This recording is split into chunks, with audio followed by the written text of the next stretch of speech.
Yeah, it's funny because I always hit record before we start the show, just because sometimes there's very clever banter before the show that I'll include in the show just for Right. fun. Like It makes outtakes. yeah, it's like an outtake. There you go. Some Lovely. people enjoy that. Some people probably fucking hate it, but I don't really care. You can They're put not it at the end for the hardcore fans. for whoever I wonder if stays it'd be past better. the end. I wonder if it'd be better if I turn my light on. You could try it. Your nice face. Hold on. He's trying to hide his face from us.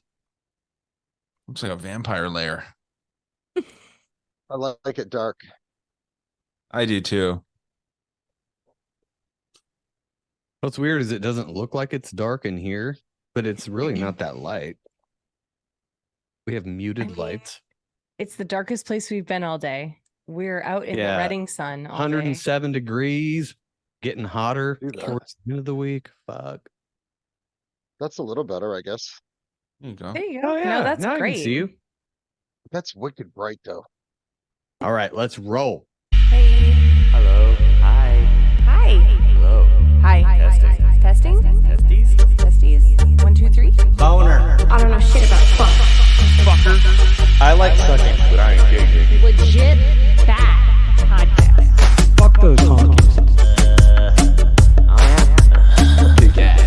Welcome to Costco. I love you. He really knows how to suck a wiener.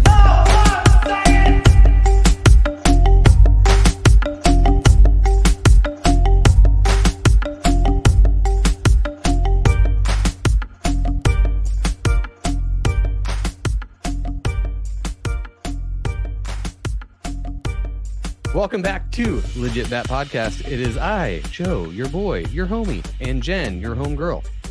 Ben is not with us tonight. He has kid issues and other issues that we will not talk about tonight.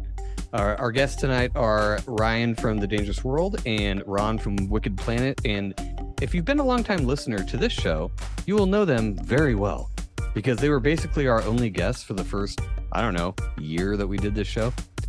So at least our favorite guests. Yeah, and we realized that we hadn't had them on as a duo in quite some time, and we set this up a couple weeks ago. So, Ron and Ryan, welcome back to the Bat. And what the fuck have you guys been up to in your respective necks of the woods? Ron. Oh, yeah. Hey, it's good to be back. I was on with Ryan recently, but yeah, no, just same old stuff. Trying to pump out a show or two here and there. Just staying busy. It's really busy at the Wicked Planet. And Yeah, at man, the what Wicked was Garage. that? Was that a Monday Night Master Debaters, Ron? I think that's what that was, right? Like a month or two ago? Yes. Yeah, fun stuff. Yeah, Fun stuff. and then we did the Conspiracy Underground News team. Right. That was a couple months ago, but yeah. It's a fun time. We actually yeah. you guys on there too. All the Joe Jen Ben show, which I still think it should be named, by the way. Yeah. I mean, it's a fun little thing just to talk about like current events. Is what we all used to do. You know what I mean? Like talk about current shit and just whatever's going on. Not really, having much of an agenda or whatever. But yeah, man, same stuff over here. Same old show. Way to capitalize on the acronyms there. Current Underground News Team. Is that what it's called? Conspiracy Underground News Team, or CUNT for short, when you abbreviate it, CUNT. What up, retarded Cunt faggots? for short is the best. Yeah, well, that's the logo of the show. I mean, it's perfect. And it took you guys, a week or two to come up with that. So I'm glad that's how it panned out. But yeah, that's what I was kind of thinking when we booked you guys to come on, is that all of our shows have kind of evolved over time and kind of become something different, but it's still the same shit. I mean, we basically talk the same shit every time, but it's, whatever's current or happening. But Ryan has kind of pivoted over to like MMA or UFC type stuff, and as part of it. And we've kind of just stopped talking about a lot of the same things, like period. We just kind of get on with whatever guest and just say things. And then it is what it is. People still listen, so whatever. But I know Ryan's been going through some shit with your dad lately, and glad that worked out well. I was keeping tabs on him. Saw it on Facebook first, and so glad that worked out. Thank you. Personal problems aside, What have you guys been focusing on your shows lately? Like, what's the hot topic? Are you talking about Ocean Gate and the submarine? Because I fucking hope not. I don't want to talk about that. Please don't talk about No, No. just more just making fun of it, basically. Yeah. What I've been doing is I've been getting into some odd true. Well, I don't want to call it true crime, but they're just really kind of strange crime stuff, mass murderers, serial killers. I just did an episode, just an intro to this little girl in New Hampshire that was missing for 2 years. Her name was Harmony Montgomery. And I've been kind of doing some deep dives online, and I got a bunch of documents from the state of New Hampshire judicial system, which is public record now, and found out a lot more of what's going on with that. Oh my God, crazy. But I've been doing kind of stuff like that. I've been doing a little bit of the Idaho 4 massacre out there, the college girls and the one boy that got killed. That was relatively And recently, right? Over the yeah, last it was months or so. back in the winter. Yeah, and then what is the other one I've been working on? Well, I did a Ted Kaczynski show. That was pretty interesting. So I Oh, was trying to rest in trying to peace. get trying to get away from, oh, not getting away, just I'd actually done a show about a month ago where I said I'm just getting bored with conspiracy theories because it's just everything is just flooded with it out there. And frankly, I'm just at the point where I'm like, you know what? Conspiracy, not conspiracy, whatever. I'm going to start doing a little bit kind of different things that I feel are interesting.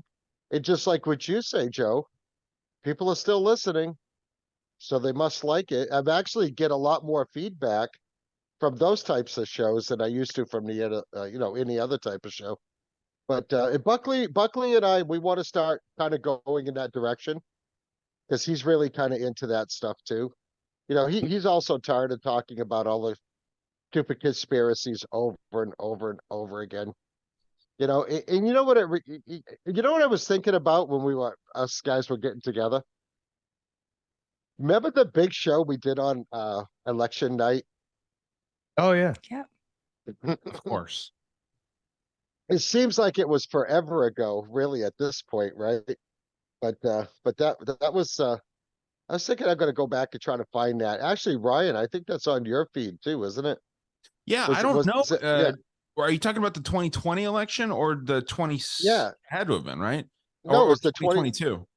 No, it was the 2020 election when we were talking, Okay. and we were even noticing that night some of the irregularities of what the news was reporting. Right. Like they were showing a graphic that said one thing, and then they were reporting something that was completely opposite. Yeah. I just remember that was a super late night for me, because I'm East Coast time. Brian's 2 hours off. Joe's 3 hours off. So yeah, Right but now, same time. I'm on the same time as Joe and Jen and Ben, like half the year, which makes it extra confusing. But I think it'd be great to do that every single election, like every presidential election, run that back every single time, because this one's going to be a shit show. There's going to be a lot of comedy from this election cycle. And like you, Ron, like I'm tired of talking about the same stuff. I've tried to do that same kind of thing. And I know you guys too, Joe and Jen, like you guys, it gets old quick because there was such I don't want to call it like an adrenaline dump, but some kind of dump took place. I don't know what was dumped out, but all kinds of it was a tremendous dump. A tremendous piece of shit. I mean, absolutely. 100%. There was a lot of people that all got into the conspiracy game, podcasting and doing all this stuff right around that whole COVID thing, right? I mean, like that's really when it started up. And then everybody wanted to start a show and everyone's talking about like CERN and aliens and shit like that. And it's like, yeah, this gets tiresome. So yeah, that's why I talk about food on my show and conspiracies and MMA, like you said, because dude, it'll drive you crazy, man. And the audiences of conspiracy shows, this is my words, not anyone else's here, they can be fucking retarded. They can be very, very difficult to deal with, man, because if you agree with them on 10 points and then there's that 11th point that you don't agree on, they will go out of their way to try to fuck with you and like piss you off. There's a couple people doing that right now actively, and it's just like at this point I'm like, dude, I don't know what you guys are doing. Like, it's not going to get to me. It's just, I can tell that you're not happy with what's going on in your life. So you got to fuck with me, like out of nowhere. Right. Yeah. It's annoying, Ryan. It's annoying. Yeah. I see it when I look at each other, your posts or Joe's posts and Joe and Jen's posts. And it's always somebody that has to come back with some bullshit remark. Yeah. It's like, okay, so you're an expert on it. Okay. Well, tell me what you know about it then. Instead of running your mouth, just tell me what you know I'm not about even it, playing right? into that anymore though. Like the trolls that come on and try to do that. I'm just like, whoop, and I'm done with that now for the day. I'm not looking at that anymore. I'm not even going to acknowledge it. And you know what? It makes it really fucking easier because I never hear from them again. And the few times that I actually do engage, because I'm like, this post is so fucking retarded on my page that I'm going to engage with it just for a half second to see what happens. Almost 9 times out of 10, I never hear a goddamn word back from those people. So it makes me either some bot account or whatever you want to think of that, or they're just stupid people that have no rebuttal for what you just said. Bot. I'm sorry. I've watched those responses go back and forth, and it's definitely not a bot. It's just someone who's a confused soul that has no clue what's going on in their lives, and they have nothing going on to distract them from the negativity that they feel from others.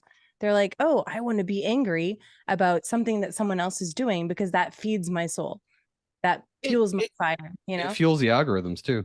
That seems legit, honestly, Jen. Like a lot of people do that. If they do like what I do though, like I actually want to ask you guys about this. When I late at night when I'm drunk or whatever, and I just want to scroll through Instagram and maybe start a little shit. You know what I mean? Like maybe I just kind of want to get a little feisty. Fun.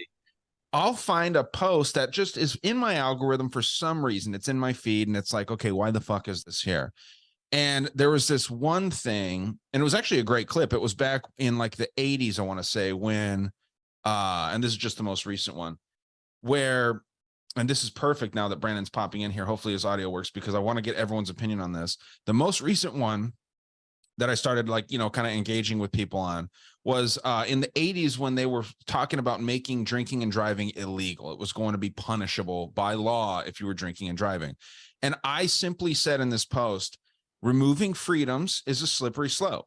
Like that's all that I said, right? So many people got on there and they're calling me a fucking idiot and all this shit. And I wasn't saying like, hey, people should drink and drive. I just wanted to see how that got the conversation going. Somebody and it sure did. It was pretty efficient at doing that. But people were saying all this shit like all kinds of like you're putting other people in danger and blah blah blah. And I said, how many people said that about the vaccines, right? Like how many people were saying you need to get vaccinated because you're going to endanger other people? I'll just use myself as an example. If I'm drinking and driving, but maybe I'm good at it, right? How am I going to hurt anybody? Shouldn't I get arrested after I commit a crime, after I hurt somebody? That was my thought on that. And I actually do believe that 100%, but I'm curious where you guys stand on it. No, we just literally covered this. I swear the synchronicities this week are off the chart, but we literally just talked about that and how like the drug legality thing and how things you do on drugs are already illegal, whether or not you're on drugs or not. And it's the same thing with drinking. Like if you slam into somebody on the freeway sober, you're still kind of convicted of manslaughter. If you do it drunk, that's an extra charge. Why is that an extra charge? I drive fine drunk almost all the time. So 99% of the time I do, Right. So if I were to kill somebody sober, I'd probably actually feel worse about it because I'm like, God damn, you were on your A game and you still did that. But if you're fucked up on meth and you're like, hey, let's go rob a bank, which was our point in that show. Right. If you're fucked up on meth and you're like, I'm going to go rob a bank, and they're like, oh, they're fucked up on meth and they robbed this bank. If they're successful at robbing that bank, that's 100% a crime. The meth probably had nothing to do with it. I mean, they still did it. Well, if it was legal, it would probably have nothing to do with it because they wouldn't be doing crimes to get meth because they could just go to Circle K or something. But it doesn't matter. They still made that choice. Like they were allowed to make that choice. They also chose to do crimes. That should be inherently a crime. You were allowed to do whatever you wanted to do, and then you committed a crime. Before we get any further with this, hey, everybody, Brandon. Welcome Brandon, previously from the Dangerous World podcast, because we haven't seen him in a while, and holy shit, you actually look younger now. Boner. I don't know how that's possible, but Howdy guys. Well, thanks for having me back, man. Yeah, I'm here living that swamp life, man. That adrenochrome pays off, man. It has its effects doing that damn dirty Democrat defending that you guys all love, and I'm Yeah, just happy to be science. here, man. Yeah, love it, dude. It's good to see you. How's your school going? Because I know last time I talked to you, that's what you were doing. Yeah, still in it, man. I'm wrapping up my last semester of my master's degree, and then I got another semester of like certification stuff going on, and then a big old state test to pass after that. But you guys will be happy to know that I am all the more in the line with the mainstream media, because everything that I happen to believe in that you guys disagree with, it just reinforced my job, just and school just reinforced. It turns out that this higher level education bias is a true thing, and I'm here to talk about it, get to the bottom of it with you guys. So fuck yeah, I But love it. Brandon, you were in school for ABA, right? Yes, for the ABA practice, which is to be a BCBA, which I know that you were an RBT, a registered behavioral technician at some point, right? I was not that. I was in school okay. for ABA. I went to, I think I did 2 classes for my master's degree in ABA, and then I stopped because COVID hit. And so I'm very happy for you that you are pursuing that. I was afraid that I wouldn't be able to teach children speech while wearing a mask, because that's literally impossible. So good for you for pursuing that. I'm glad that masks aren't a thing anymore. At least It will save the make your job children. way It easier. saved the children from the COVID, but now they can't talk. That's fine. No. I mean, they might never talk. You never know with that. Brandon, I get it. I get it, but I'll tell you, you just missed the mark to have the taxpayers pay your school loans off. So I commend you. If you want to get back in, I'm sure that Biden's gonna buy me off again. You know, he's already got his chemicals in my body. Oh wait, that's Trump's. But anyways, I'm very very happy to be almost done with this thing, man. To be honest, it's a fiscal thing, and I'm super happy about the needs of this population in this. However, it does cross very regularly, like the philosophical underpinnings of my practice, the practice that you're aware of. They do have something to say about a lot of the stuff that's going on. That we have this sub practice of behavior analysis called the behavior economy, or the economy of behavior, and this is how the general status quo gets formed. This is how the zeitgeist moves back and forth, this awesome feedback loop between beliefs and actions and policies and cults. And it's the push and pull. We just talked about all that shit. It's the polarity, and that's what drives everything forward, is you and us. I'm just kidding. I made a massive connection in my head that I did not realize before, Brandon. The reason that you're pro-vaccine is because there's more autism when more people are vaccinated, and this gives you job security. That's it. I just connected this right now. It's just capitalism, Ryan. You can't blame him. No, actually, I respect it more now. I did not realize that is what you were doing. So good on you, dude. That is marketing 101 right there. Yeah. You guys talk about being street smart and being the hustlers all the time. You guys don't know how the sheep can chill. I mean, that's buddy. brilliant. You know what That's I mean? absolutely brilliant. Brandon, anyways, do you hear that though? I just real quick. When I was working with kiddos, I had a lot of parents, and we were not podcasting at this point. So I was all about vaccines, and I'm not necessarily not all about vaccines now. I'm just saying the COVID vaccine was a little sketch. That's all. But there were parents that were saying the DTaP was what gave their kids autism. And I was like, definitely not, in my head at the time. And now I look back and I'm like, maybe, I'm not really sure. Do you get people who say vaccines gave their kids autism? Yeah, you're the RFK of the podcast. I get you. You don't know, but about this one, definitely a little bit sus. Like I'm on board with that. Yeah. So to me, I have been washed in this. You guys can claim that I'm as biased as I'm going to be, because I'm almost done with this program. My baptism is almost complete. The preacher's practically just pulling me up out of the water at this point. You know. God bless you. The good Reverend B.F. Skinner, if you guys are interested in his dirty dealings in the CIA and all that shit. Ultra. But yeah, so the thing that I continuously bring up is, let's just look at data, because I am a materialist. I do think that truth can be found through practical and proper observation. And to me, the overwhelming signs of the undeniable signs of autism happen along across a general age spectrum, generally from like 2 to 5, you really start seeing it. But I will tell you, to your main question, that I have nobody talking about vaccines in that way, and only people who are saying the opposite. How ridiculous is it to believe that vaccines give autism, things like this? Now, I'll tell you, funding if they do mention that. Exactly. So at the time, though, when Yeah. I was working with kiddos, this was way pre-COVID.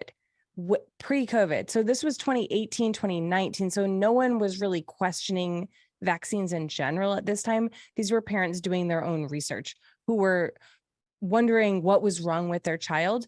And they had found some alternative media sources that were talking about vaccines. And it was, again, way before the whole world was talking about it, I would argue that people have been talking about it. This is, I think, a lot like the position, the idea that autism rates have like skyrocketed because of environmental causes, specifically, and more acute causes like the vaccine, things like this. It's definitely a change of awareness, and the awareness came because I think it used to be a whole bunch of hippie mom liberals chilling in California that were the main ones raising red flags about this. And right, and now, the hippie mom liberals now in California are pro that thing. So what do you think about that? Do you think that something flipped somewhere? Because that's something we talk about quite a bit, where I would have been considered a hippie liberal 10 years ago, and my views have changed very, very little. But now I'm alt-right to some people. What do you think about that? Like, I don't understand. And we never supported Trump. We were never Trump Never supporters. voted for him. Nope.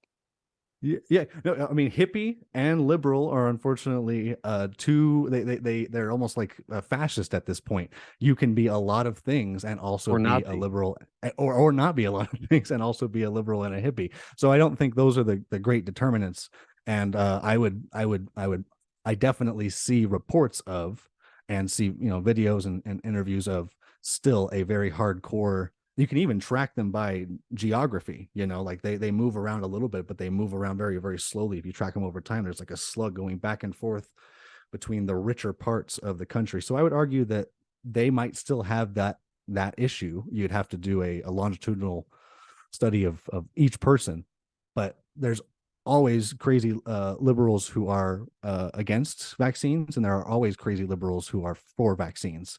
The amount that can be tracked by that's just tracked by Pew numbers, and I don't think that those have really changed over time. I don't see them going one way or the other. And I watched that. Yeah, like the way, like the hippies and the yuppies, right? That was a thing, right? And the yuppies were like kind of conservatives, right? Like, I mean, watch what's the damn trading movie with Christian Bale? I can't believe American Psycho, right? He's a yuppie in that movie. He would be considered more of a conservative, right? And they talk about all that shit like he's like, women's rights. What are you talking about? In the movie, he's saying shit like that. And then they're talking shit about the hippies, but they want to be the hippies. They want to be these cool people who are the liberals. Now, the liberals are absolutely the yuppies in this situation. Like they've gotten to the point where they're kind of the these kids that grew up rebelling against their conservative parents. The 2-parent homes and all that stuff. They want to do the opposite for whatever reason, even though it seemed like it worked for them. It got them to the position where they can get an education and all that kind of stuff. And now they want to do the opposite. So like, it's almost like the prisoners have become the freaking guards in this situation. So they're just doing the opposite. Now, I think that this is going to swing back in 20 or 30 years. And the conservatives are going to be kind of looked at as the ones that are kind of driving the culture, and the liberals are going to be like, fuck, where did we go wrong here by raising? Because dude, there's a lot of kids that are conservative now, having conservative views, and so many little kids were like diehard fans of Trump. They're probably going to like RFK because they saw the liberal parents and they did the opposite of that. Like you're saying, like all the kids kind of do the opposite of what their parents are doing. So yeah, man. And they're going to start liking RFK, even though his fucking voice is nails on a chalkboard, dude. Like I cannot stand listening to that motherfucker, and he is not the savior that everyone's trying to make him seem to be on the right. I think he's another liberal plant. Supported Hillary Clinton after knowing her diehard support for the military industrial complex, which I'm not clear if liberals like the military industrial complex or not, because it's all about supporting the military industrial complex right now. You couldn't see me, but I was doing this when I did that, right? It's all about Danger supporting the zone. military industrial complex. Always used to be the opposite too, Ryan. Yeah. So I mean, so it was always the Democrats that were beating up on the Republicans because the Republicans were all the war hawks, right? Yeah. And yeah, it's just weird how that, like you say, it's like a 20, 30-year cycle, Ryan. I think you're pretty spot on there. And what Joe said is like these kids become conservative because they're lashing out against their parents who might be liberals, and then that's just gonna flip. That whole paradigm's gonna flip at some point. I and mean, the it's gonna lashing take. out isn't a true lashing out. It's just the way that like middle class white kids know how to lash out is vote against daddy. That's all that they know how to do. They're not going to go out and do anything too harmful. I mean, maybe they're doing the most harmful thing by voting against their parents just on spite or whatever. But yeah, man, there's this massive swing in things. Good luck getting them to admit that, though, too. And this is not pointed at you, Brandon, at all. I'm talking in general. But good luck, like getting somebody to admit that the reason they're doing something is because of somebody else or because they're mad at daddy or whatever. That's not going to happen. They're gonna claim that as their own thoughts, their own opinions, and it might well be. Who knows? But I think a lot of what we think is our own opinions and our own actions are actually influenced so much by things we hate or things we like. And it's hard to nail that down with every individual person. And here we are in America now. So, I think it's it's intuitive to know that like, as I would say, the verbal behavior often does not correlate with one's actual behavior. We see that very, very clearly most of the time. Yeah, we see that I think very, very clearly in NIMBYism, especially not in my backyardism, and especially through affirmative care, the rules that have just been struck down by the Supreme Court today. The liberals, they had one way of talking about affirmative action when it came to the politics of it, and then when it came to what happened in their backyard, how their kids were going to be affected by it. They got off that gravy train real quick and said, no, we'll go along with none of this affirmative action. I want my white kid to be in the same line as the other black kids. I actually did catch a pretty good looking glass experiment, though, Ryan. This is actually, I think, more reflective of what we are instead of what Patrick Bateman from American Psycho would be. But what do you think Patrick Bateman's political affiliation would have been? This is the mid 90s. So Clinton's in office. Yeah. The moral majority is still there, right? It's still clinging on, especially through after all the shootings. I'm putting my liberal money... just to get it out there. He would have voted Democrat because, again, Bill Clinton was looked at by conservatives and by neutral people as pretty great. I mean, like he had the whole debt kind of under control. It's not the same party, right? It's not the same ideals at all. And I was a child. We were all kids. You know, Ron was younger as well, right? But Ron, I mean, dude, barely. I mean, No, yeah, when Clinton, years. no, when Clinton became president, I was just 30, I think, when Clinton became president. Or Well, and late who was it after, 20s. Ron? It was after another liberal that was running as a Republican. It was after H.W. Bush, who, Yeah. hey, they ain't from Texas. You know what I mean? They're not conservatives. They're as Eastern establishment as you get. It's a couple yeah, 100%. Connecticut acting like they're fucking cowboys. You know what I mean? Yeah. So it's a planned takeover at this point. So when you're saying, are you a Bush Republican or a Clinton Democrat? It's not the same thing. Are you a Democrat or a Democrat? That's what it is right there. 100%. You know, There's no denying. my thoughts on that was, you know, I remember when Clinton was president, and I gotta say, you know, because it's quite a few years ago, even for me now, but things were rocking and rolling pretty good. 100%. You know, That's and I the mean, start of the financial growth of the financial sector, Yeah. right? Especially that's all based in New York. It's moved to London now, but it was all where he was killing. Yeah. Yeah. yeah, and he, you know, he got a lot of people to come, like especially in New Hampshire. He actually won the primary in New Hampshire, and that's where they coined the term. That's where I got my name. the comeback kid. Come back Well, here. that was from him winning the primary in New Hampshire, because going into the New Hampshire primary, he wasn't looking so good, right? And I can't remember who he was running against, but Gore, you know, right? a lot of No, Gore was his sorry. yeah, well, no, in the primary he would have been running against different Democrats. I don't remember, Ryan, who they were at this I can look point, it up real quick. What year are we but talking about? it I'm was gonna beat you. I'm gonna beat you. It's 92, wasn't it? yeah. Wasn't it 92 he first became president? Yes, yes. Yeah. A gentleman that just died. He was, I think, famous for being on those fucking the blue pill commercials. Yeah, Or at least Jerry he- Brown, Paul Songus. who ran against him the first right. time. Okay, so Paul Songus was Paul doing Songus. really good in New Hampshire. Actually, did Bill Clinton win New Hampshire? Did Songus win? But Bill Clinton was so close. Maybe you could look that up, Ryan. I don't think so. It looks like, I mean, on Wikipedia here, it's not showing anyone won that. I don't is that right next to Maine, or is it the one right over from that? New Hampshire's between Vermont and Maine. Yes. Okay, True Vermont. West Coaster. I have no idea New either. Hampshire's right next to Maine. Yeah. So yeah, it shows here it's the only state that's gray on this, and the color scale here. Why don't I share my Means it's screen? fake and gay. It's obviously fake and gay. Gay Hitler. Gay Hitler Gay yes. stuff. I made you say shit. So yeah, this is it right here. See, I always keep Bob get Dole. these two Bob right Dole. there When confused. was Bob Dole? Was Dole's 96 run? Bob Dole was a Republican. Yeah. That's These are your All right. candidates here: Tom Harkin, Bob Carey. Scroll That back, name's scroll familiar. back up, Ryan. Scroll Okay. back up. Is this not the governor race?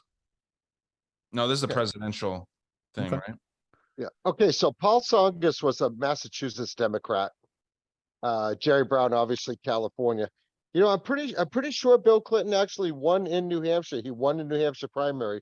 What I was getting to though was you would be surprised because there's a lot of I think more independents in New Hampshire than anything else. And a lot of independents voted for Bill Clinton versus the Republican candidate at the time. And you know what? I can't even remember who that was. Well, this That was is a- all assuming that voting fucking means anything to anybody. But like Brandon was saying, like I remember I grew up in the 90s. I was born in the 80s, but grew up in the 90s. And that was the best of times for a lot of people. A lot of Mm. people I talk to now, like the 80s and 90s were like the best of times. And it didn't matter because Bill Clinton was the president. I don't think that had anything to do with it. But that was like a golden age for, the boomers and the millennials or whatever. So whatever the kids are growing up with now is such bullshit, and to like blame it on a president or the political structure is I don't even know what to say about that. I don't think it has much to do with that. Maybe as far as cultural like programming goes, okay, but I think it has more to do with like technology and like where we're at with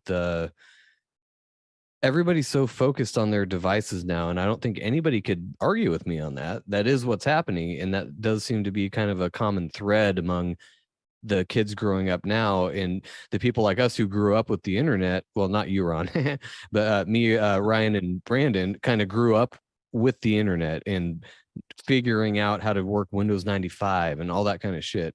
And that's different than the kids now. And I can't remember what they call them, but there's a certain name for what they call kids who literally were born with an iPhone in their hand.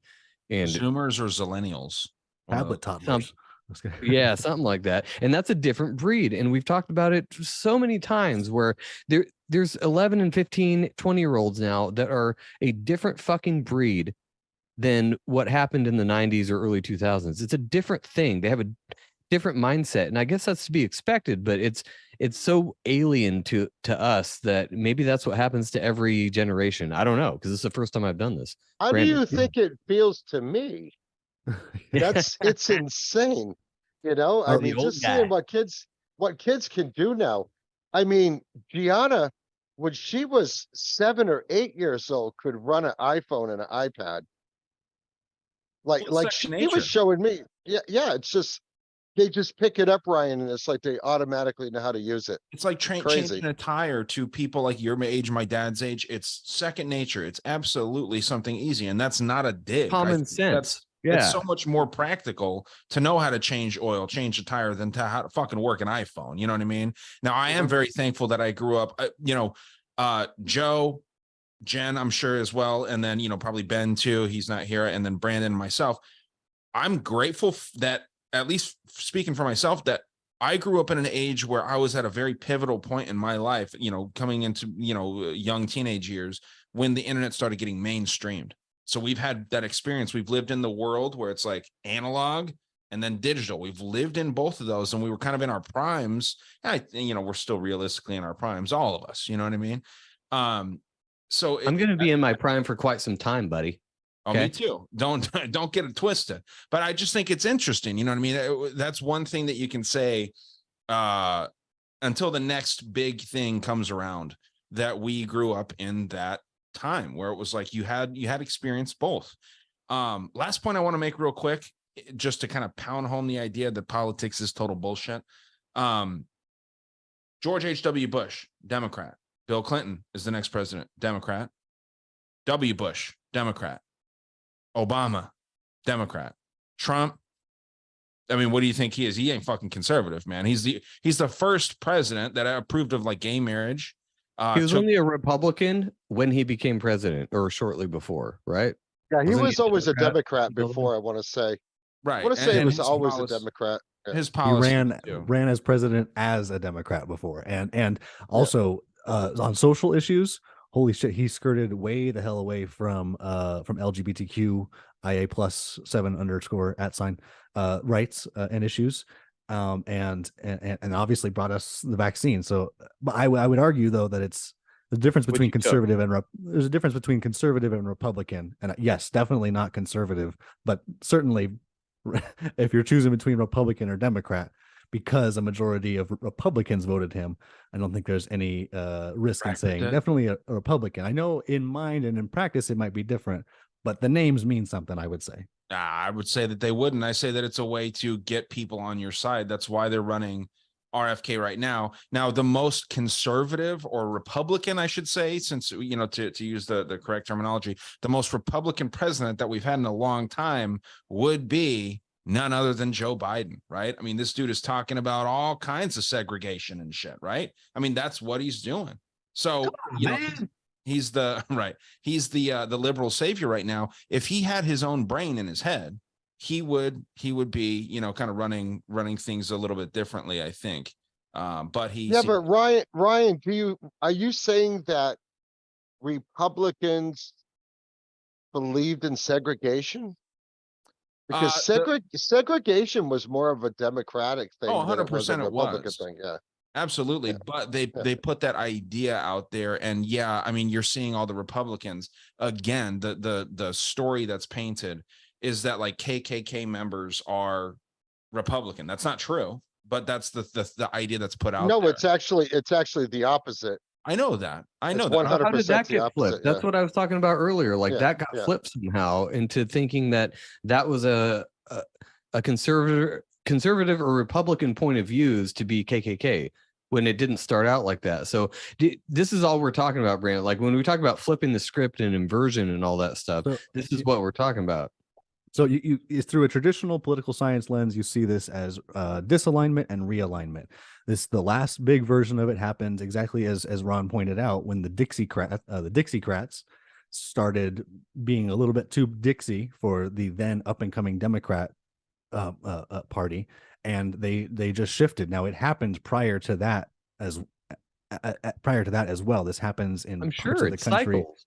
Yeah. Now the argument, though, I think the main argument that's being made and that most people would contend with is that is guided from above, and I'm not going to argue that the effects of elites in that realignment and disalignment, they don't have any effects. But you definitely can't discount just the free market of ideas that pushed it away. I pushed it that way, I would argue. And then can I Can I ask? I'm really actually curious. If you guys want to gotcha on me, go ahead. Is there a Democrat KKK member that people can name like today or? David Duke, right? I mean, wasn't he pretty Democrat? Richard Byrd too. Richard Byrd, who was Richard Hillary's mentor. Hillary's Isn't- mentor. I want to say it's Richard Brandon. He was a very famous senator. Richard Berg, you said? Byrd.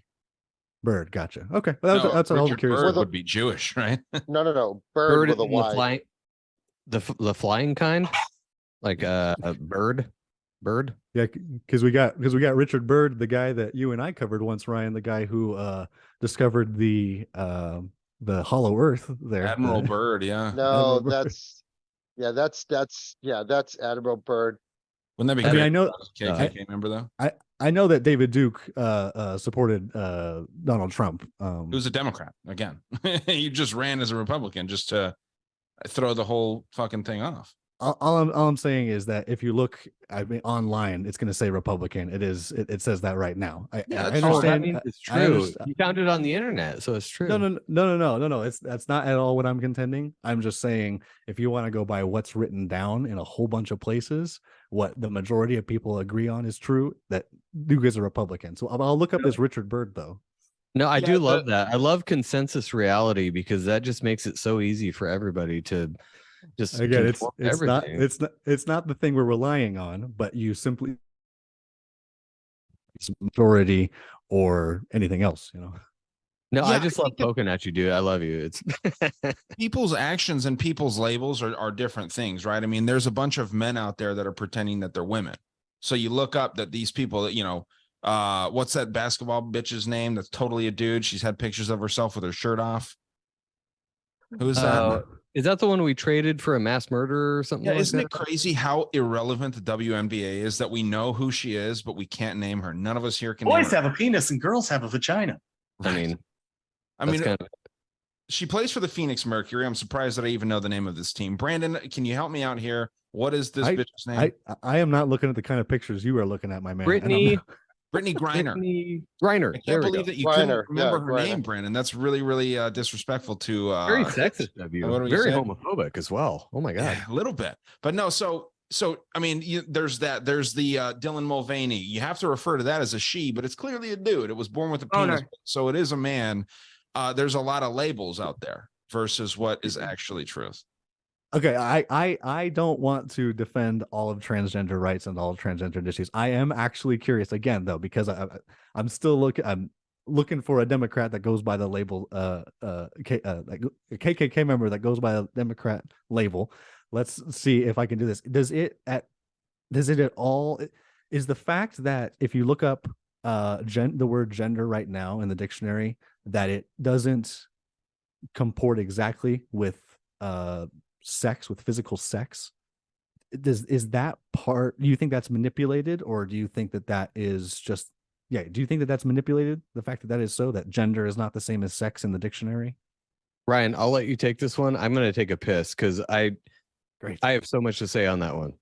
All right. Yeah, it was a little wordy, and the guy that you can if you don't mind, Brandon, just like saying it again. But the guy that Ron was referring to was Robert Byrd, BYRD. Robert Byrd, that's it, Ryan. Robert. This is a Democratic. He's dead now, so he doesn't fit your criteria. But Biden, when he was I believe becoming president, gave a eulogy at his funeral, and this is a separate thing too, man. Like, if you're the KKK and if you're going to be, that you're hated by 99% of the population, myself included. Like, I consider myself conservative.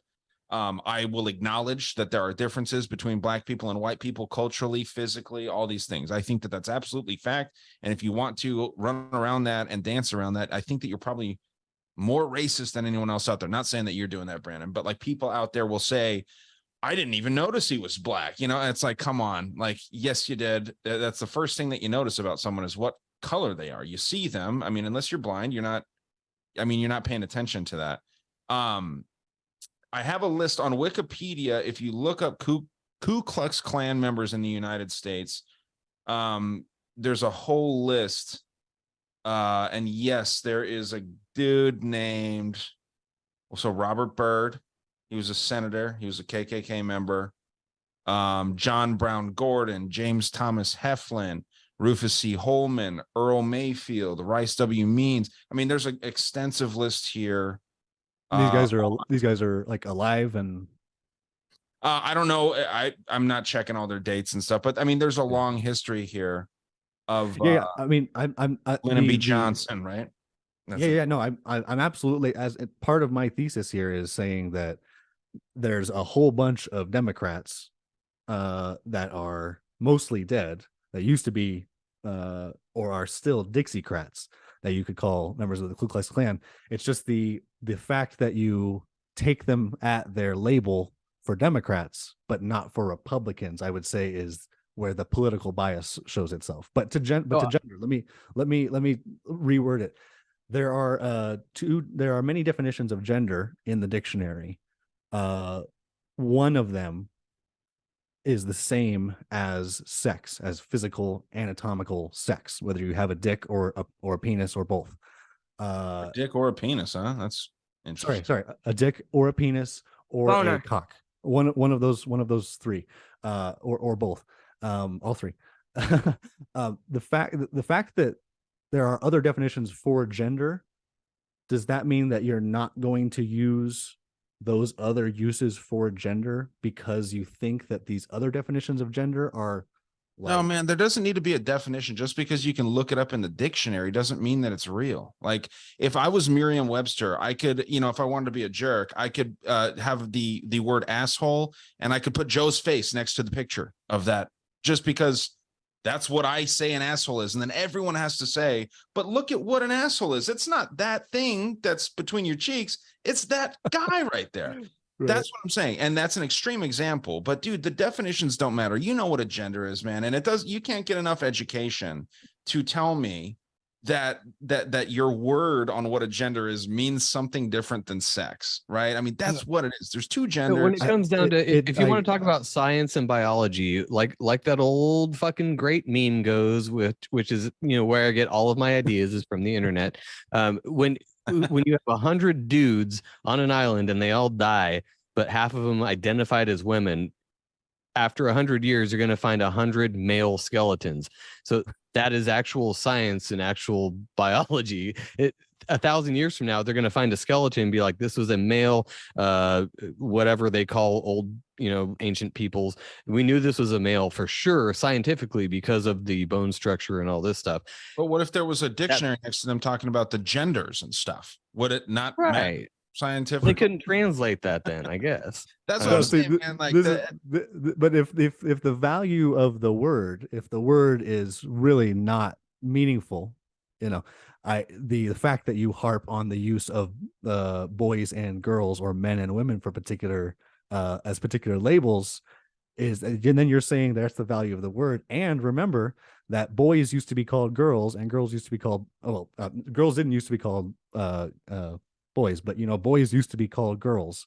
So this has happened before. The English language up until the 15th century, if you didn't know this, Joe, boys were called what was it called? It was something girls. Penis girls? No. It was dicks, I think is what you're looking for. There was a subterm. Girls were called Trans? Gay girls. An infant would have been called a gay girl, and the term boy didn't come into no. So dude, I agree with you on the terms, though. What I'm talking about with terms is like if there's cops looking for a particular individual, as they would say in Idiocracy, saying it's a white female about 6 feet tall, blah blah blah, that's what you're looking for. You're not looking for a black dude that's 4 feet tall. So, and I would say where words are important. But I would say that is sex. And Ryan, while you may argue that I can't possibly argue that gender means something different, to many people in most of the world, especially the people who you're arguing with, which may be the reason why you can't understand where they're coming from, it does mean something different. It doesn't mean it doesn't really matter what it means to me. I'm just saying that a whole bunch of people who do have feelings, and I know we're not worried about feelings. I'm not either. I'm worried about the truth.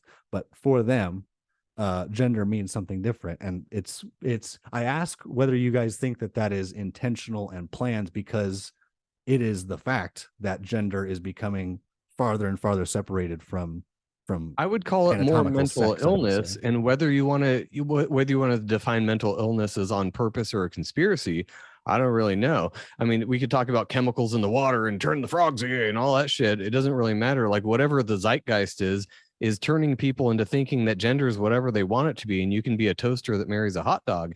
Yeah. I'm cool with that. I'm totally fine with that. If you want to do that, go do that. But don't expect me to be like, oh, 10-4, we're looking for a fucking toaster that's carrying a hot dog that he's married to, walking down Main Street. He just robbed a store. Everyone's going to be like, what the fuck are we looking at? You said so much. Like, so I'm doing this South Park episode where I'm taking a few episodes at a time, and I'm like taking sound bites and I'm breaking down like conspiratorial or societal things that they address in the show, because they do such a good job in that show. And there's this one episode called The Death Camp of Tolerance.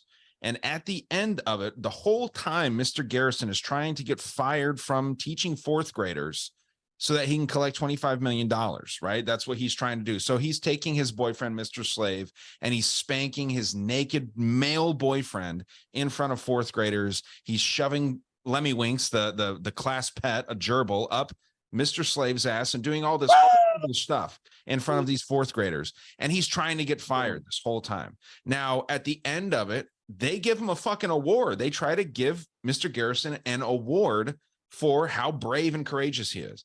And at the end of it, he says, Jesus fucking Christ, do you people not understand that I've been trying to get fired? I'm doing horrible things in front of your kids, and you guys are just calling me brave. Being tolerant of something, being tolerant of transgenderism doesn't mean you have to accept it. Mr. Garrison says this for people that think that it's me saying this. A fucking dude that is fucking his boyfriend in front of a bunch of fourth graders is saying this. Now, yes, it's a cartoon, but he's saying tolerance is different than acceptance. Right. And that's what it is. You can tolerate a crying baby on an airplane, but it can still piss you the fuck off. Right. That is what it is. Now, we're getting to the point where we have to accept it. We have to accept MAPS, minor attracted persons. Right. We have to accept that 4-year-old boys. There's a clip that I played on the news show the other day that says that girls between 0 and 1-year-old can still experience an orgasm. Right. And it shows pictures to kids that are young, showing that kids this age can experience orgasms. If you want to help these kids out, you can help them get there. This is what we're getting to, right? It's fucking disgusting. And South Park, kind of made a great example of that in an episode back in 2006 when this wasn't even being talked about. So yes, Ryan, that episode was that long ago. 2006, man. People talk about the Simpsons predicting shit. They got nothing on South Park, dude. Yeah. Nothing on South. That's why I quoted every damn episode, basically. Brandon, I don't have a rebuttal or anything or comments to add to that. The real fine line that I always get into is, yes, as you guys say, there's tolerance, and then there's forced intolerance, there's acceptance, then forced acceptance. What do you mean by you guys? Is that like you people? Jesus, well, dude. Sorry, Jen isn't sitting with us right now. I felt like I could be a little liberal about this, but you people with penises sit there and say things like, no, I'm just kidding. Penis. I forgot where I was going. Shit. Oh yeah, no. The fine line is, where does government step in?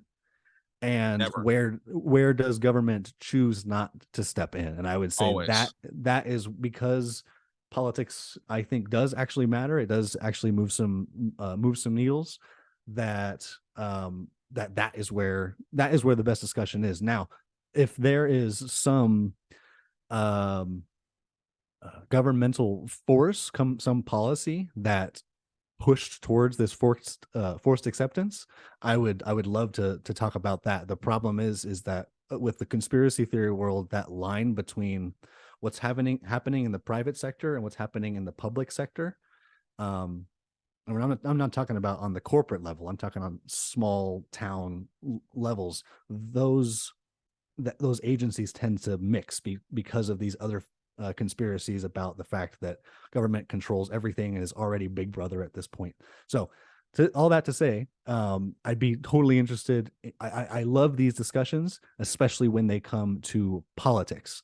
because that's where I say we all have a say in this to some extent. Past that, it's just the zeitgeist, like you say, Joe. It's just out of our control, and I'm okay with gender taking on a different word. I really am. I'm okay with it, but I tend to come down on libertarian freedoms when it comes to actual policies that would force people to do something for, let's say, a transgender wedding.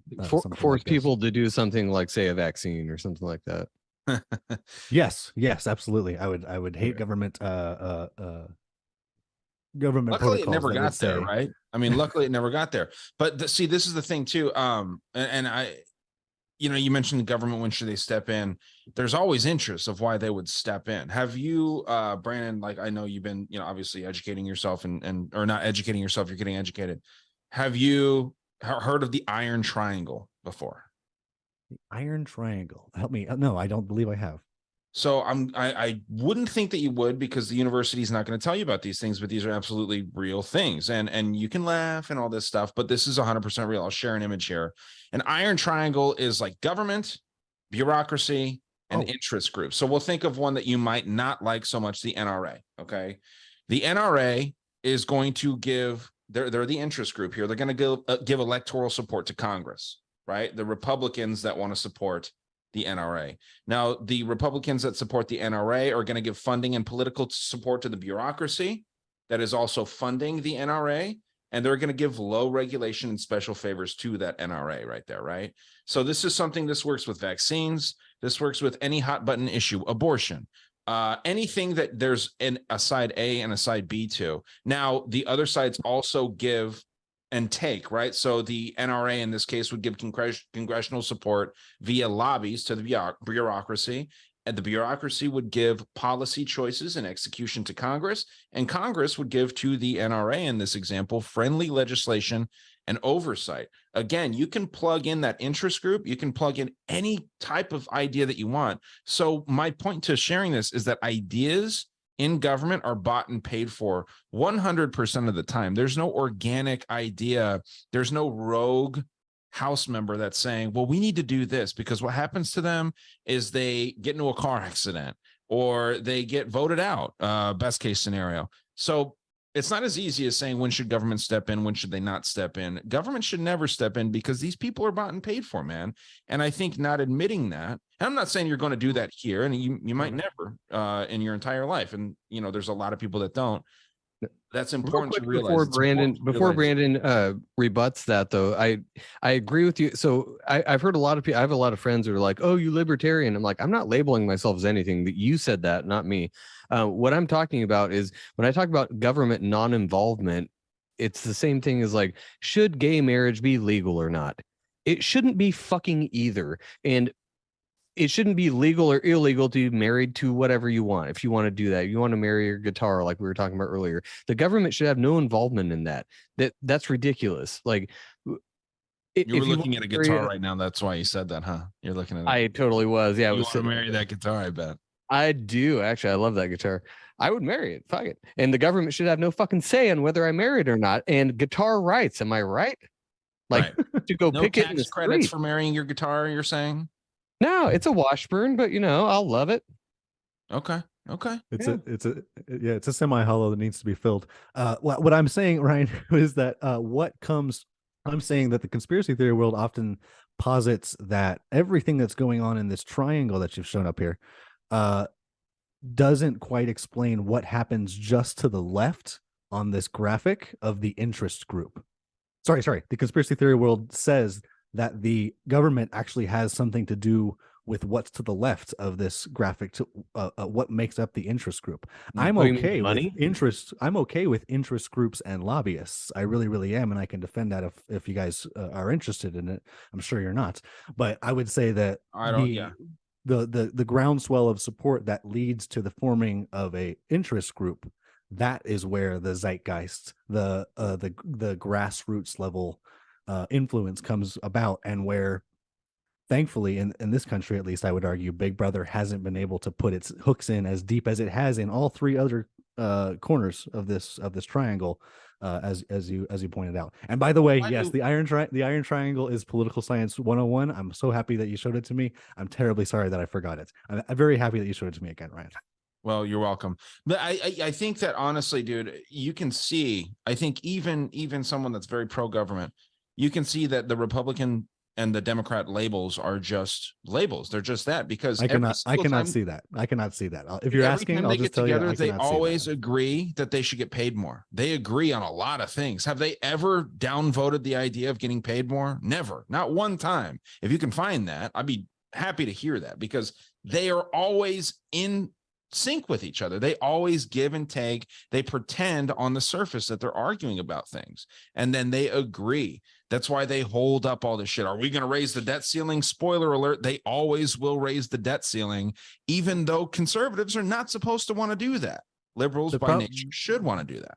The problem with that accusation, though, is that if it were to be pretending and if it were to be real, the debates that are happening on Capitol Hill and in the White House, yes, that are always happening, that would look the same, is what I'm saying. What would look different? What would look different Some if actual it wasn't? change would look different. The end result, not the method. But they do change policies which direct funds and goods, and maybe not so good goods as you might think they are, but it actually does determine where money gets funneled. No, yeah, and we've seen that, and a lot of money has gone to Ukraine lately, so that's good. That's good change that we've seen, going on. Yeah, that's what I'm saying, dude. I mean, there's real life examples here. What the fuck does Ukraine do for us? Why is Russia out of their right to step in and say, Ukraine, we're not going to allow this shit to go on? Because if Russia was moving into Mexico, and this has been said millions of times, if Russia was trying to get close to Mexico, we'd have something to say about that. Not any of us, but the government and the military and whatnot. It's goofy, man. Our rights aren't being represented here, and they're all in lockstep with Ukraine, other than a couple of people that are supposed to be painted as these psychos. Marjorie Taylor Greene, who's a fucking whore, by the way, and then the other dumb dipshit who is Boebert. I mean, this girl's fucking, giving alcohol to kids in her bars. You know what I mean? So I've been chomping at the bit to hear Ron's take on Ukraine and Russia. Ron, I'm sorry that Ron engaged in this thing that we've been bottling up for the last few months. But Ron, can I hear the wise old sage's words on Ukraine? Oh, speak, Gandalf. The thing is, between the whole Russia and Ukraine thing, and I had said this on multiple shows, like, what is the ultimate objective of Russia going into Ukraine, right? Like in the beginning. And it was the same reason why they had gone in previously and took the Crimea, right? Because they needed to have those ports on the Black Sea. Now, Russia's excuse to go into the Ukraine was to liberate eastern Ukraine, which was mostly ethnic Russians, right? So, and a lot of things that was happening in eastern Ukraine really wasn't out in the mainstream media. Like, people didn't know that actual Ukraine was like bombing and raiding in all these towns that are in eastern Ukraine, and creating a lot of problems for these people, because they basically wanted to be autonomous from Ukraine and be part of Russia and be recognized by Russia and have better relations with Russia, because the majority of them were ethnic Russians, right? And this all goes back to the end of World War II, right? Because, a lot of Ukraine was occupied by the Nazis, and a lot of Nazis actually stayed in Ukraine after the war. And this is kind of what bred like with the Azov Battalion and all the stuff that we hear about literal Nazis in Ukraine. And a lot of these people were attacking the people of eastern Ukraine, like what is it, Donetsk and Luhansk, those regions. And those people probably wanted Putin to come in and save them from their own freaking country, right? I mean, there's a lot of evidence that supports that. Okay, My that's sister fine. lives there. It's a dirty shithole. That's what Yeah. it is. Yeah. Well, the thing is I think Putin could have achieved that objective very easily, right? But now the question is what's going on in the rest of the country? Now let's get into some conspiracy theories about it. Let's go back to the weapons labs, right? Now the Russians know that there's weapons, bioweapons labs in Ukraine because originally those were Russian bioweapons lab. But when Ukraine separated from the, what do you call it, the Soviet republics, when USSR went away, when Boris Yeltsin took over for Gorbachev, who was actually pretty much deposed. That was a hostile takeover, even though they tried to play that off. So the conspiracy theory is that the United States goes in with Ukraine and starts funding these labs, and there's no telling what they're doing at these labs. So, early in the war, if you did an overlay of where these labs were and where Putin was attacking, they were pretty close. Like it was almost the same area of where these weapons labs were. So, again, conspiracy theory was that he wanted to go in and take these labs out. So then the other theory is that Ukraine was always a hotbed for money laundering, human trafficking, drug dealing, arms trading, and all this other stuff, and that it was controlled by the quote unquote cabal. And Russia didn't want that happening. Russia didn't want them on his doorstep, right? I think more of this right now goes back to, I want to say it was either 1989 or 1990 when the wall came down. All the members of NATO, as part of the agreement for the Soviet satellites, I call them, to be able to separate from Russia. One of the agreements was that we will not ask these countries, and Ukraine in particular, because Ukraine is the biggest country. Ukraine is huge.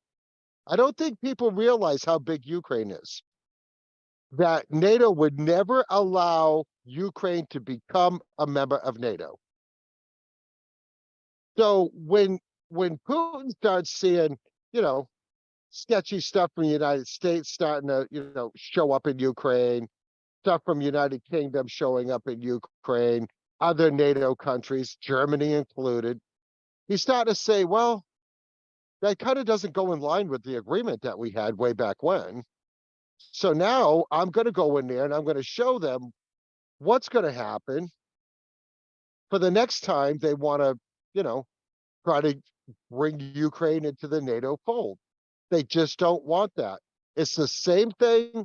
You know what it is? It's almost the same thing as the Cuban Missile Crisis. When we found out that the Russians were putting missiles in Cuba, Kennedy goes on the attack after Khrushchev. They have this whole, back and forth thing. Oh, we came so close to nuclear war, which I don't believe was true. But, it's kind of the same thing. So what do we have going on now? What's been in the news in the last week?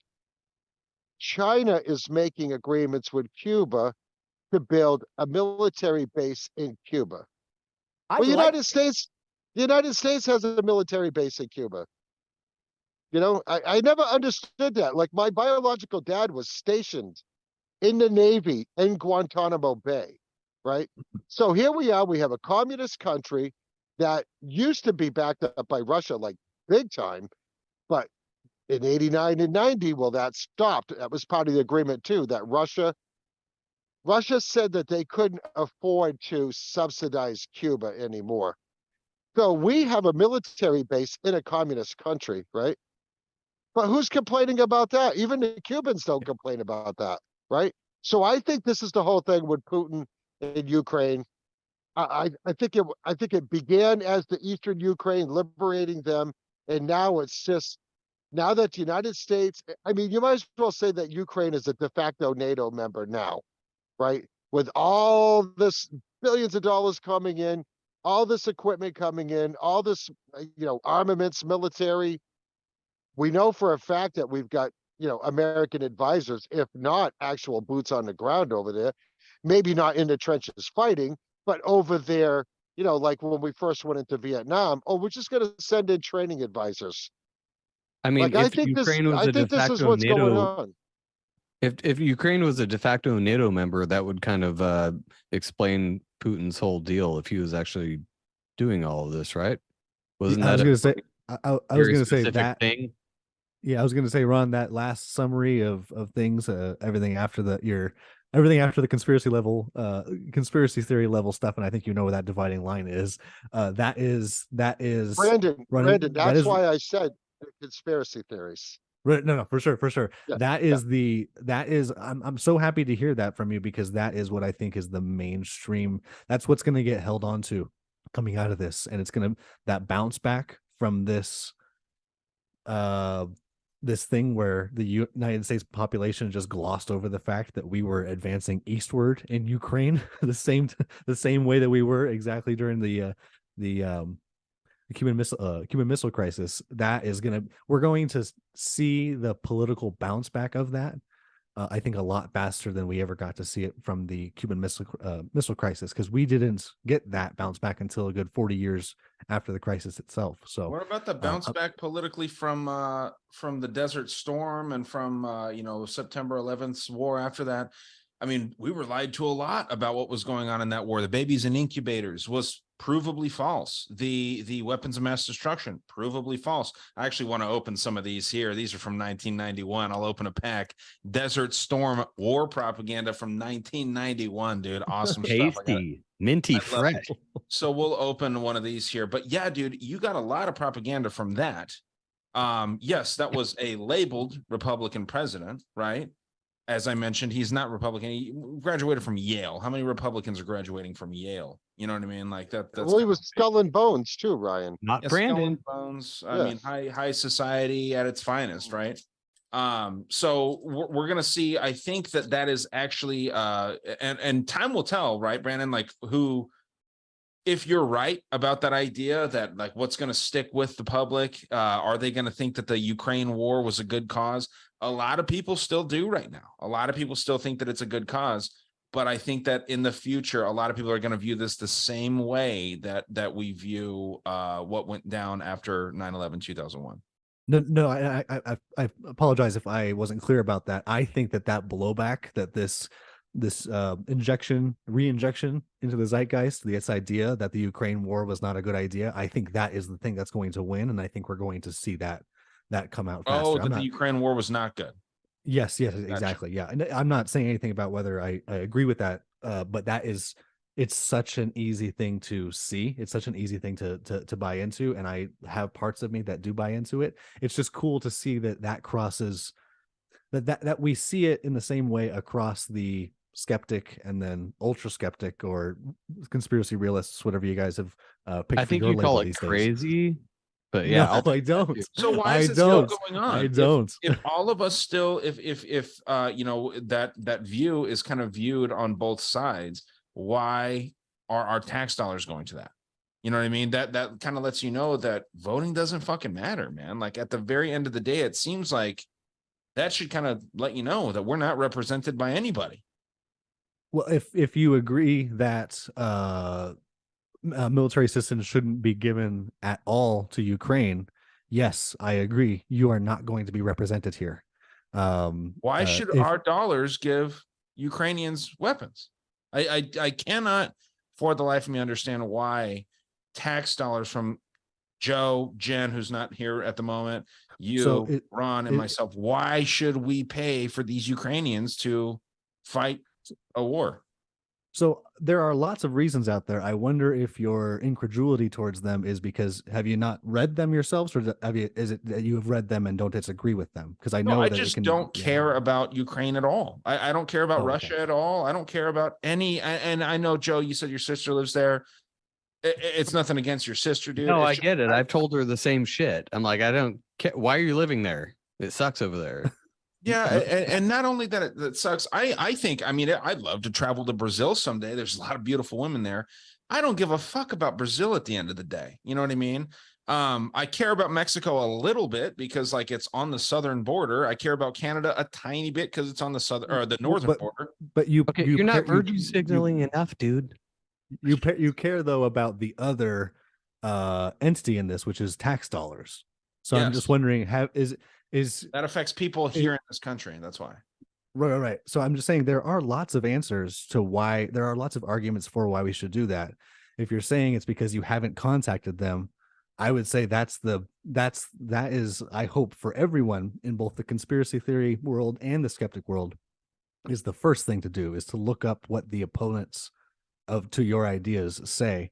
And it might be revealing, man. You're gonna, I mean, it as you know, it sharpens your own beliefs. That was one of the great parts of that was the great it was a great chemistry that we had on our show, man. We continuously made our samurai swords a little bit sharper. Now So we're you're stabbing saying different people with them. You're But saying communicate with a contact with who?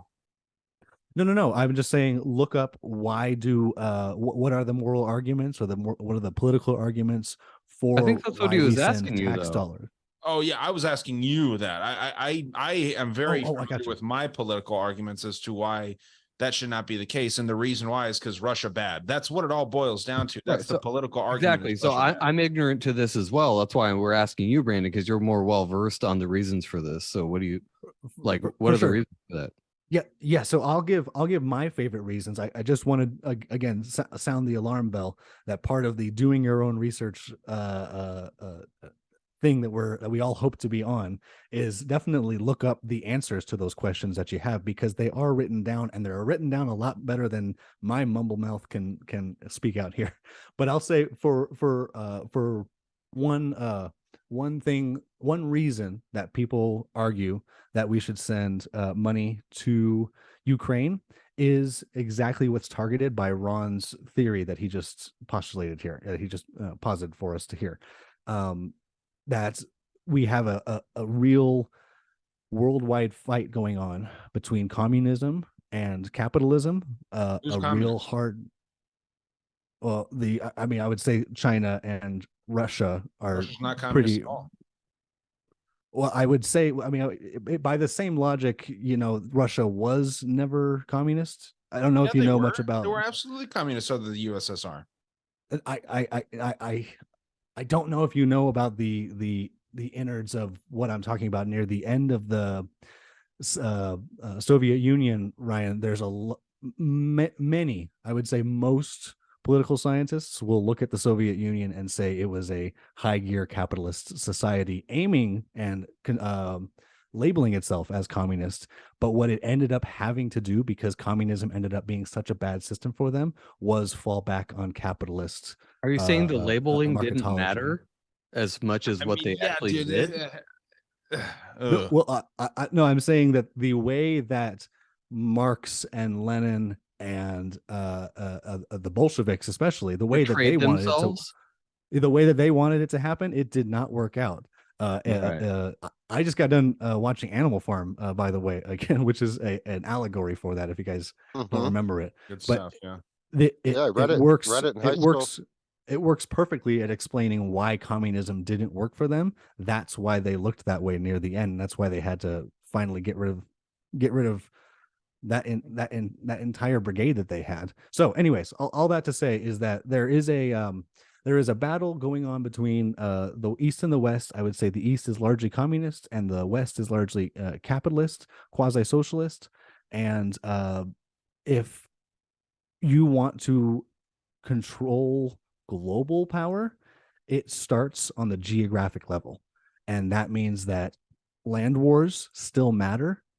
And because we're more globalized, land wars are going to be over hundreds of miles. Like, we're going to have an entire 10-12 year war, like I'm sure Ukraine is going to end up being, over just this eastern part of Ukraine.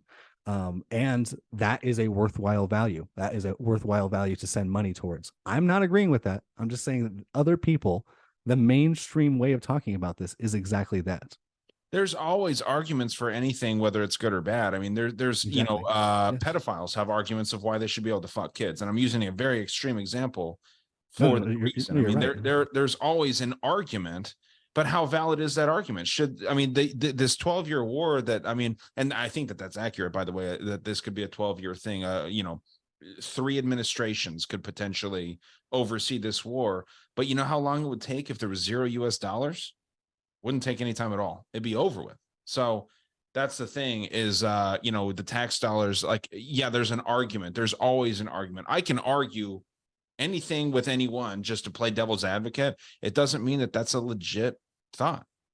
No, and everybody Yeah, can find their own studies they want online. It's on both sides. We're not dumb to that. You can find whatever you want online to back up your opinion and go toe to toe with the opposite and do like what we're doing now. But this is why it's fun to do this kind of a thing, is because I'm wanting more of, and it didn't intend to be this at all, but I'm wanting more of Brandon's personal opinion and his approach to why he thinks how he thinks, rather than this is what I saw online, that's what the truth is, obviously, because that's the consensus. No, I want to know why you think that that is the truth. And I'll tell you 100% why I think what I think is the truth. And I'm going to tell you right now, I don't fucking know. And I hope more people can just come out and say that and say, I don't fucking know. But something's wonky. And I know, Brandon, you see that. You 100% see that. You see something's wonky. You don't know what it is. And so in that way, you're on the same page as us. We don't know either. We're just kind of on different sides of what the fuck. You know? Yeah. It's a little bit at this point like arguing what happens after death. Like none of us really legitimately are any well more equipped than anybody else to find the truth. But there are people who are obviously above us who can find exactly the truth very, very quickly. We can see though history repeating itself, whereas to death, no one knows what happens because no one's able to actively communicate with the dead. I know that's just an example, but it's not a good example because, you know, history does repeat itself. History repeats. There's cycles. Like you can kind of gauge it on that, and it is different. History doesn't repeat, but it does rhyme. So you're going to be every time the U.S. helps somebody, they turn out to be our enemy 20 years later. Every single time, and that's what's going to happen here. When Brandon gets done, I want to jump in. I just want to add something, kind of to back Brandon up a little bit on a couple of his statements. But I want to pose. But I want to pose another question, Ryan, based on what you said. Why are we there? And why are we pumping so much money into that? Because I would really like to know, I have my thoughts on that, but I just want to bring up a very important part after when Brandon gets done. Yeah, sorry to cut you off. I just felt like that was an interesting example, but yeah, sorry. No, you're good. You're good. My opinions on this are pretty neutered because of the skepticism that Joe recommended. I mean, the truth, when it crosses national borders, and especially when it crosses like ideological borders, the ones that I think exist around the eastern edge of Ukraine and the western edge of Russia, that really fucks up the truth. Like it makes it to where there are so many mirrors around which we have to look to find out what actually happens. And to a certain extent, and I think anyone who is not an anarchist would agree to this, to a certain extent, I'm okay with not knowing the truth about a whole bunch of stuff. I actually see some value in it. Yeah. So I'm okay with that. In large part, I'll tell you that I am on your guys' side. I think that this is not a prime use of taxpayer dollars for us morally. I would say that economically, economically, I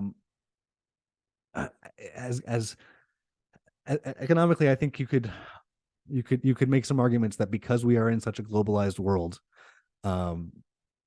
which I think you guys would agree with me on, we are in an extremely globalized world. That one world government is looking realer and realer every day. It's already there. 100%. That the pebbles that are thrown in one side of the pond these days can ripple all the way to the other side of the pond, and that damage, changes in infrastructure, and political instability, war, the famine that sometimes follows it, can have that ripple effect.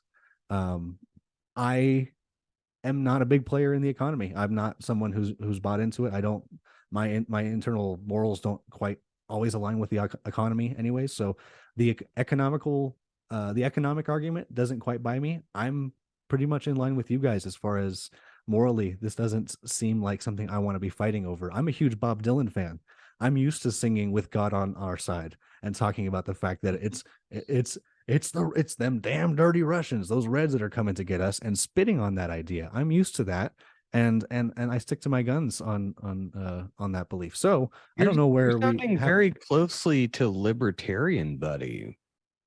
Pretty close. So I always like envisioning political ideology on that XY graph. I don't know if you guys have ever taken one of those tests. It's like a Descartesian plane that shows like. No, I'm retarded. I don't know what you're talking about. So please explain. It's like a spectrum between the left and the right, and then autocratic versus anarchist. And I am always closer on the libertarian side than I am to the autocratic supporting side. It's always that way. I think I am closer on the tests, on the ideological tests that I've taken. I am more libertarian than Obama, but I am I am more liberal than him too. So do with that what you will. We should believe that though, because that's a scientific test. So I absolutely believe that. No. I was just going to say, these are labels which you guys I know you don't care about in the first place. This is all to say that I can be a liberal, a science lover, a vaccine taker, and agree with you guys on the fact that morally Ukraine seems like a money dump. Okay, so I love that. I love that. Hang on, Ryan. I love that just because we come from, and anybody who's listened to Dangerous World and Legit Bat for the same amount of time knows Brandon is the reason he comes on, is because it's like a bouncing board, and we can have these discussions and not throw fucking names and not be angry and weird with each other. We can be on the opposite side of things and still have a fucking discussion. Take notes, flat earthers. Just do that. It's not that fucking hard. Jesus Christ. And you guys are not crazy, as Joe insinuated earlier. I always loved it when Brandon was on Dangerous World. I've told Ryan that a million times. Yeah, it's great. It's a different thing, and I think that's what a lot of shows need, is some different shit. That's why we have gotten into different perspectives.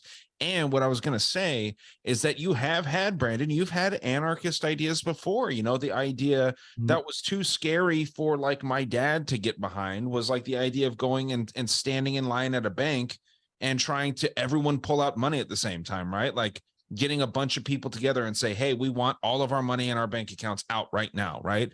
That is something that would fuck a bank up. And now it doesn't seem like you would have those ideas, or you wouldn't think that would be a good idea. But people do kind of change their ideas over time. And this was before Trump. Trump did this whole thing that was so divisive, right? And a lot of people thought that he was a great candidate. I voted for him the second time. I will never vote in a government election again, because that proved to me the first time that I ever tried to do it. It proved to me that it's 100% fake. I will never vote for another person again, because it's embarrassing to say that I voted for Trump at this point.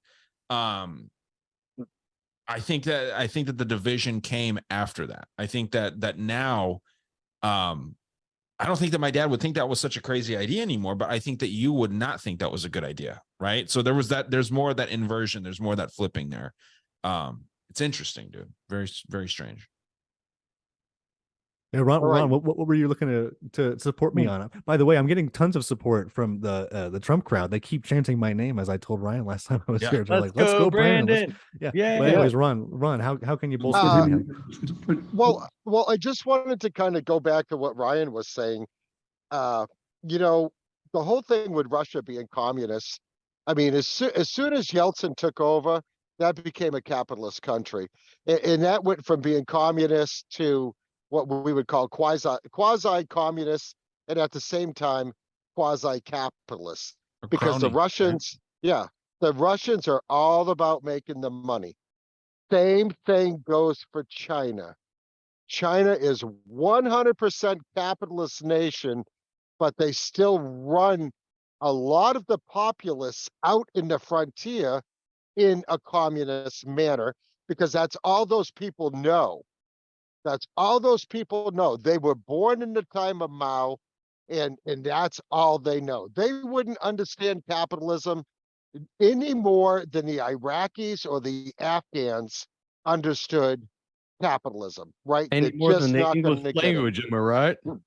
Yeah. So, okay, so now you have three world superpowers all fighting on who's going to be the number one capitalist country, who's going to have the biggest GDP, who is going to be the top dog, right? And this is where China wants to be, right? So when you say why are we in Ukraine? Why is Russia in Ukraine?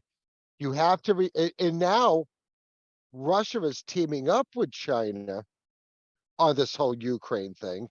As far as I'm concerned, they are holding back. There's a reason why this is being drug out. I haven't figured it out yet. But if the United States military's objective was to go in and take over Ukraine, dude, we would have done it in a month. I have no doubt in my mind that we would have done it in a month. But you have to remember, Ukraine has vast natural resources. They have a lot of resources that China wants to get their hands on. Russia doesn't really need Ukraine's resources because they've got more resources than they would ever know what to do with it. And this is why they became a capitalist country, is because now they can sell their product on the open world market, like their oil. Number one thing in Russia is oil, right? Oil and gas. So if you take the argument that we went into Ukraine to preserve democracy, right? Because that was the reason why we went into Iraq, was to rid them of Saddam Hussein, rid them of their weapons of mass destruction, which did not exist. And we went into Afghanistan to go after bin Laden, which, in the beginning, I think 90% of the American public was like on board for that, right? Why did we end up staying there for 20 years? It's because Afghanistan has literally trillions of dollars in natural resources. But here's my big question. If we're going into Ukraine because it's a democratically elected government, which is not, because we're the ones that deposed Poroshenko because he stopped playing ball with the United States. So we get rid of Poroshenko, and then we put Zelensky in, because Zelensky now is going to be the puppet for the West, right? I don't think there's anybody, and I know Brandon's wheels are turning in his head. I can see him. I'm listening. But if we're going to go into Ukraine to quote unquote protect their democracy, then why did Blinken just come back from China and say, we're not pledging to back up Taiwan in any way? We never said that we were going to protect Taiwan. We weren't going to back them up. We weren't going to give them military support. It's never been America's job to do that, which I can distinctively remember past American presidents pledging that if China ever fucked around with Taiwan, then we were going to step in and we were going to help defend Taiwan, right? Taiwan is a huge trading partner with the United States. Semiconductor chips, right? It's Well, huge. not just that, Ryan. That's the number one. But Taiwan is a huge auto parts manufacturer So there's a vested interest for the United States. American companies. Yeah. Okay, because Taiwan is still the Republic of China. That's the technical name for Taiwan, right? Just like Hong Kong too, correct, Ron? Yeah. Hong Kong, I'm not absolutely sure on this, Ryan, but Hong Kong, when it was under British rule, was kind of run the British way. And when the UK gave up that lease and let China take that back over, well, they've still been at odds. Like Hong Kong doesn't recognize China. Right. And China's like, oh no, you belong to us. So there's a lot of things that are going to be going on there. But let's get back to Taiwan. Let's get back to Taiwan. Taiwan is a democracy. Like they have open elections for the people that run Taiwan. So if we're saying we're going to go into Ukraine to the tune now of $150 billion, we're not going to go and back up Taiwan. I mean, doesn't that sound kind of hypocritical? Well, would your guys? Do you think your guys' opinions would be the same towards Taiwan as they would towards Ukraine? Because I think, as you laid out there, Ryan, Mine would be yeah. Brandon. Yeah, Okay. I feel 100% that we should back up Taiwan. So, okay. So it does. You do feel differently about it. Gotcha. And Ryan, I'm really curious about if you think No, man, let's say, I honestly don't care about any of these fucking countries because I think that we can get all this stuff on our own. Honestly, over here, the United States is so rich with resources. Another thing that no one talks about is Brazil's resources. I mean, the amount of chicken that comes from Brazil that no one knows about is wild. But this isn't part of the conversation because it's not under attack currently. Beef too, all kinds of meat, a ton of food, and a lot of our like tilapia and shit comes from prisons. I mean, we can find ways. That's why I don't eat tilapia, Joe. Yeah, I know nobody should eat tilapia ever. It's a piss fish. It is a piss fish, and I like piss pigs, but not piss fish. I don't know if you know what a piss pig is. It's someone that likes to get peed on. That's just a fun fact for anyone. I have that clip somewhere. But no, so it is interesting, man, the levels that there are to this. But dude, no, I don't care if Taiwan gets fucking whatever. I've said this over and over again. I think that if New York got nuked today, tomorrow we'd be like, what's going on now? There's some new news thing going on right now. No one would really. Submarine got lost. Well, yeah, exactly. Or like, what are the Kardashians up to? Or what, the whole news cycle is so goofy. Dude, none of this shit's going to change your lives, man. None of it's going to. There's so many resources here in the United States that we haven't tapped into, and oil is a reoccurring thing. It doesn't come from dinosaur bones. There's all these different things that we can continue just to make going. Oil seems to be a rejuvenating thing. It renews itself. That's been proven in like old dried up oil wells that just someday they're filled with oil again. It's wild, right? So, the science lies sometimes. And that's the last thing that I'll say. I know we want to wrap up. I will show you these cards that I opened. Congressional Medal of Honor sticker. That is a Satan star. There you go right there. You got Phoenix missiles. You got, this is great war propaganda, by the way, from 1991. Sunset on the F-14. Lovely. Some war criminal, Admiral Frank Kelso. War criminal. Very nice. Gotta like that too. I mean, you just got some great ones. I actually opened a real nice one up here too. The Pentagon before it got bombed. Okay. Lovely stuff here. And some command center, the Aegis Control Center. Lovely stuff. I mean, you like to see it. I've got like 15 packs of these. And I think that the war propaganda is just hilarious, man, that this was actually a thing that was given to little kids when I was just being born. So that's why you got a 20-year war, is because of propaganda like this right here. Love it. Yeah, Ryan, let me just tail back on something you said though about Taiwan and the resources that we have here in the United States. Yeah.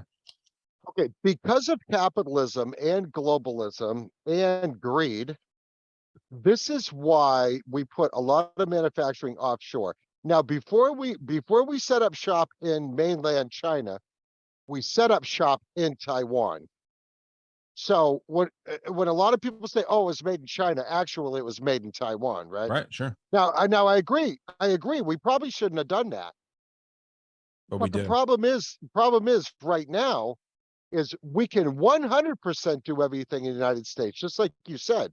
We could do that, but we can't do it overnight, and we can't do it with the regulation in the EPA and all these other bureaucratic regulatory commissions that really stonewall companies that want to open up business in the United States.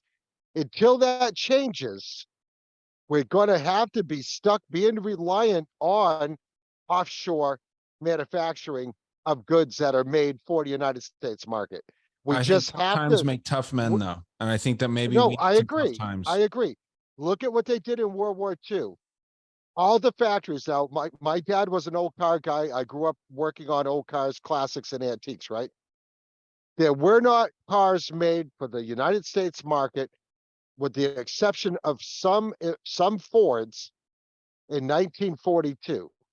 From 1942 to the end of 1945, there were no American automobiles made because they retooled all these factories. Chrysler, American Motors, GM, and Ford, they all went into production making the war machine. Like General Motors made the Sherman tank. Jeep was making, the original Jeep was made by a company. They couldn't make them fast enough, so Ford started making the Jeeps. And also helping the Nazis too, right? With their parts. Ford. Okay, so Henry Ford was a huge anti-Semite. He was a fan of Hitler.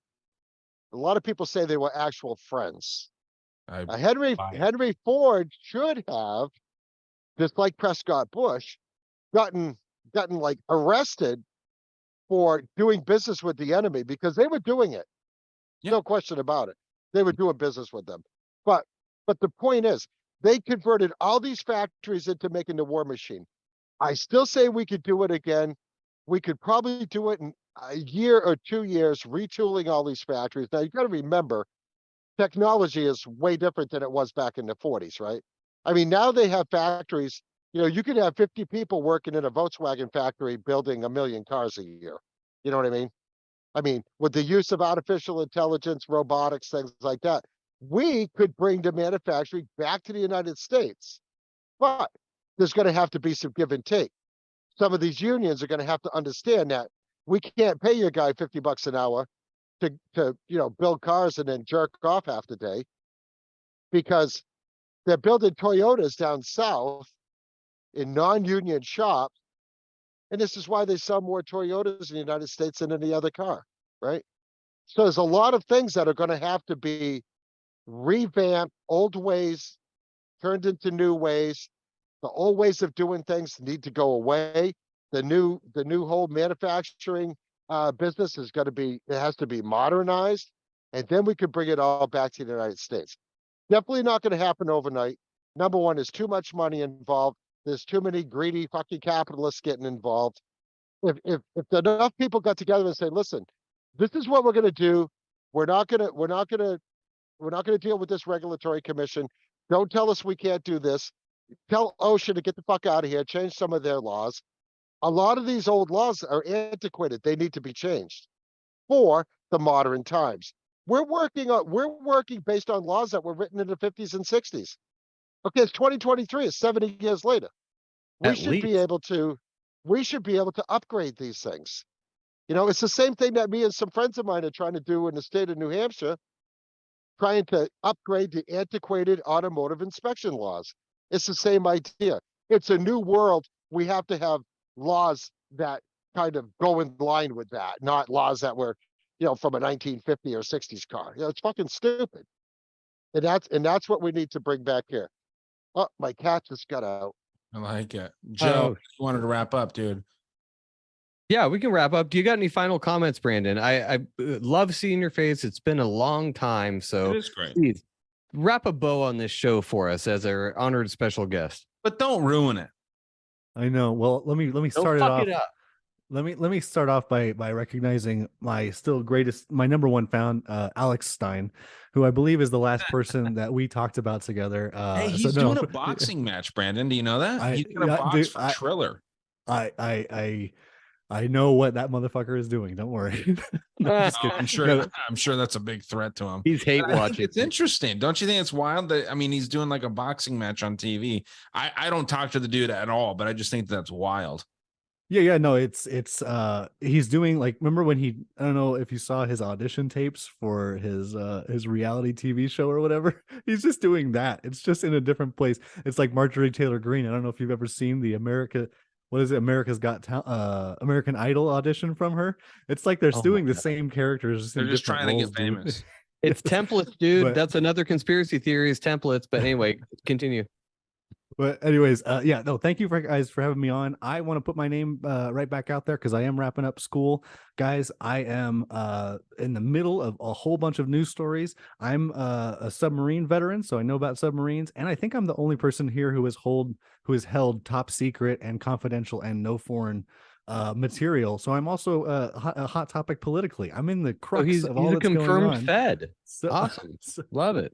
So if anyone else is interested in talking about these things, I love even 10-minute clips preparing arguments against or for certain things. You guys know I'm the dumb, dunce, recently dickless Democrat defender. So hit me up on on Instagram at dangerous gent. And but no, mainly I'm glad we were able to come through to the agreements that we were able to come to. That's the best part of our time together. I'm terribly thankful to my cousin Ryan for putting the invite out, and I love seeing you again, Ron, and Joe and your family. Too, I hope Brandon. you guys are all doing well, man. Hell Hey, yeah. Brandon, I'm gonna want to get you on the show sometime if you're up for that. I'm down like a clown, man. You would love to have a discussion with Buckley for sure. That'd be great. It's I'm starting to get a little bit more free time near the end here, and then Ryan, you and I are going to be I'll be hitting you up every now and then for some more stuff when I want events. And for the record, dude, you're welcome to come back on the show, but I'll tell you right now, we're not splitting the Patreon money 50-50 anymore because the show blew up fairly recently. You're good. I can give you a percentage, but we're not going to split it 50-50. You're welcome to come back on full time.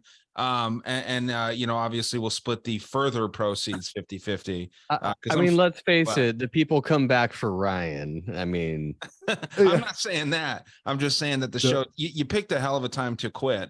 Don't worry, I'll be making Hunter Biden money by the time I'm done with school anyway. So you'll be fine. I hope so. I hope so. Yeah, no, it was great seeing you. Great seeing you guys. For real, anybody who wants to talk to me, get at me. And Joe, thanks for having me on. You guys close out now. Yeah, of course. And we'll put all your links in the show notes. Everybody who's listens to this show knows where to find Ryan and Ron. And if you don't know where to find Brandon, I will put it in the show notes. But thanks, you guys. We appreciate you guys coming on. This is great fucking reunion. Awesome talk. Didn't go where the fuck I thought it would go, but that's fine. This is how this goes. So everybody have a great night. Be safe out there. And get along with each other, for Christ's fucking sake.